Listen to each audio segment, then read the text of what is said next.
Hey guys, welcome back. We're here to talk about the best ways to farm experience points for Diablo 4 in Season 3. We'll cover the best ways to level up 1 to 50 and also how to level up fast in World Tiers 3 and 4. I'll also add in some really fast tips and tricks to level up more efficiently along the way. Let's get right into it. First off, when creating your new seasonal character, be sure to pick the seasonal realm, skip campaign, and choose World Tier 1. World Tier 1 is going to give us the best experience point to difficulty ratio when compared to World Tier 2. Once we've hit Sanctuary, you'll want to complete your seasonal quest first. It's not the fastest way to level, but it's very much necessary to unlock our seasonal content, which will be important later on. By the time you've done that, you should be somewhere around level 20, and we're ready to start leveling fast. For this, I've come up with 4 high priority leveling methods. For leveling 1 to 50, you'll need to keep track of when the next Legion event is going to start. Arrive at Legion events about 2 minutes early to take advantage of the 15% multiplicative experience points bonus we accumulate from the campfire. Get an extra 10% bonus by inviting any players to your party that are hanging around.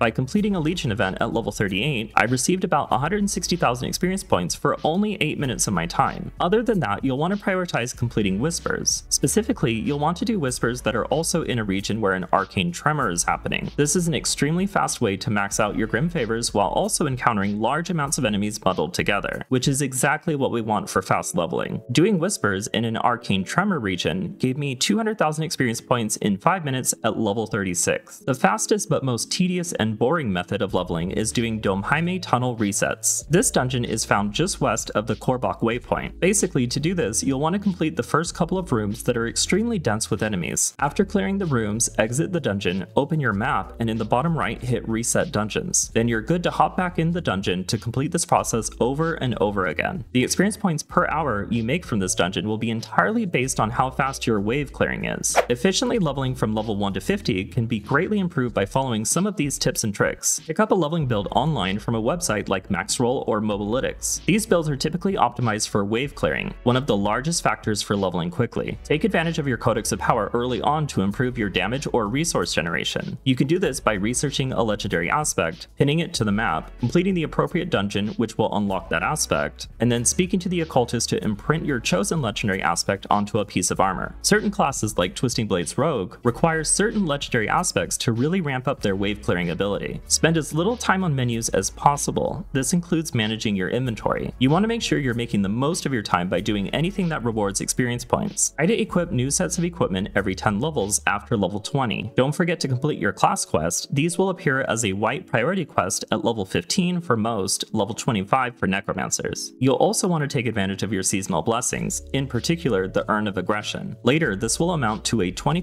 multiplicative bonus that will be active all of the time. To get into World Tiers 3 and 4, we need to clear our capstone dungeons. I recommend doing these at level 50 and 70. Clearing a capstone too early can be more of a headache than it's worth, and on top of that, transitioning to a new World Tier too soon can lead to slower leveling from enemies that are too strong. Our first capstone dungeon, the Cathedral of Light, is a simple 2-floor dungeon, each with its own boss. To transition to a new World Tier, visit the World Tier statue in Kiovashad. You'll receive a large experience points bonus at the cost of a handicap to resistance and tougher enemies. Transitioning World Tiers can be rough sometimes. The important thing to focus on is collecting the new sacred quality equipment. This will also be true when transitioning to World Tier 4 with Ancestral Gear. There are 3 things that you'll need to level efficiently in each higher World Tier: weapon damage, armor, and resistance. Be sure to also save up legendary gear. You'll need the legendary aspects in order to smoothly transition into your endgame build. Most of these things will come with knowledge and experience as you continue to play Diablo 4. Leveling 50 to 100 could not be more straightforward in my opinion. My favorite way is by doing nightmare dungeons that are vaults. When you're geared and ready to level faster, complete Whispers which have a 100% chance at dropping nightmare sigils. You'll need to continue doing this until you receive a nightmare sigil that says vault on it. There are 4 vaults total, complete with their own layout and trap formats. Each vault starts off with an initial opening set of rooms, followed immediately by a statue. Interact with this statue 3 times to receive 30 stacks of Zoltan's warding. With this much Zoltan's warding, you'll be able to completely ignore the traps, which can really lower your leveling efficiency, but you'll still be able to have enough warding to open all the chests at the end of the dungeon. At the end of a nightmare vault, you'll get plenty of equipment perfect for gearing and upgrading legendary aspects, tuning and governing stones for improving your seneschal robot, and glyph experience for getting the most out of your paragon board. This is what makes nightmare vaults extremely efficient for moving through the endgame. Keep in mind, vaults can also be a whisper objective, meaning you'll also be able to benefit from bonus whisper experience points and endgame boss Varshan summoning items. Gearing 50 to 100 is going to entirely depend on your knowledge or resources for what is strong for your class. The benefits from gearing is speeding up your clear times, which can essentially double your leveling speed. You can do this by learning which legendary aspects are best on each piece of equipment, looking for higher rolls on your drops. Pay special attention to high item powered drops and which affixes you're really benefiting from. Survivability is typically from the legendary aspect Disobedience, total armor affixes found on head, body, and legs, and maxing out your resistances, which will depend on the world tier. It's a good idea to create a list of Paragon glyphs to level to 15 first, and then research an optimal route for your Paragon board. All of these things combined, along with your skill level, will determine the limit of just how fast you can level. Another option for leveling fast, although maybe not a practical one for everyone, is having a friend power level you. My favorite way to do this is leveling an alternate character 1 to 100. Start off by completing your seasonal quests as usual, immediately followed by your friend completing your capstone dungeons for world tier 3 and 4. Now your friend can run nightmare vaults while you sit at the entrance, while also looking for gear or Paragon glyph experience points while you benefit from their clear speed. If you found this video helpful, please consider subscribing.